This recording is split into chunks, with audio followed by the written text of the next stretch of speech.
Hi everyone and happy holidays to you. Today I am drawing the final ghost that Ebenezer Scrooge encounters in A Christmas Carol. This is the ghost of Christmas Future, also known as the ghost of Christmases Yet to Come. And this ghost is described as a cloaked figure that cannot be seen under the hood it wears. The only thing that Scrooge can see is an outstretched hand that points to where it wants Scrooge to look. Now, Scrooge is soon transported to a funeral where businessmen are talking about how they only are there for a free meal after the funeral.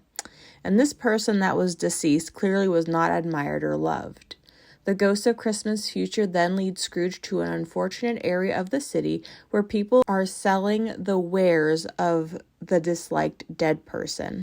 They are selling these items to someone called a fence, or basically someone who buys stolen goods and resells them. Scrooge, distraught with the sorrow of the scenes he witnessed, is then whisked away to a scene where Bob Cratchit and his family are mourning the loss of little Tiny Tim. Though they are a working-class family without the riches like the man Scrooge saw moments before, without anyone to mourn him, they spoke of Tiny Tim being buried in a beautiful area of the cemetery, and they spoke of the cherished memories they had of Tim too.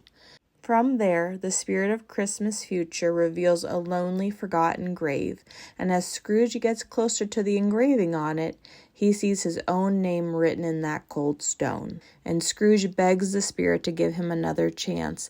Scrooge then awakens to Christmas morning, and he knows that he was given his second chance at being a loving, charitable man. For my rendition of the Ghost of Christmas Future, I couldn't just draw a cloak with a hand, so I designed my interpretation of what the ghost may have looked like if we saw its face. The story does express how Scrooge could feel like there were eyes looking at him within the cloak, so I drew the spirit with light, almost clouded eyes filled with what the future could hold for Scrooge if he didn't change his ways.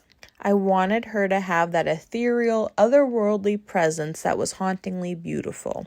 I feel like the ghost of Christmas Future is always portrayed as the scariest ghost, looking like a wraith-like creature. But there is a lot of hope in the future, because like Scrooge changing his ways to better the future, he's not just helping himself morally, he's bettering the lives of Bob Cratchit's family, his nephew Fred, and the charities that he donates to. And I think that's what's beautiful about the holidays, is that we can think about how we can help others.